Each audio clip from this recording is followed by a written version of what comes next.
Ayan guys, para na lang siyang lugaw. Yan naman ang hapunan. Kasi yung kahapon, sayang. Diba? Ayan pa. Ayan, kita mo 5.55. Ayan po, lamig-lamig, diba? 5.55 pa lang wala. Iya, sorry guys. Ayan po yung ulam kahapon. To be continue ngayon. Nilagyan na lang ng udong. Tsaka kanin, itlog. Tapos yung mga gulay meron pa. O, diba?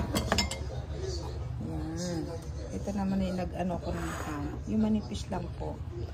Alam niyo po ba? Ang lam... Ayan. Naghihimay ako ng ham.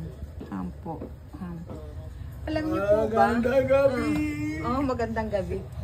Alam niyo po ba kung nung oras pa lang? 5:30 ng hapon. Pero kita niyo naman po, ang dilim-dilim na.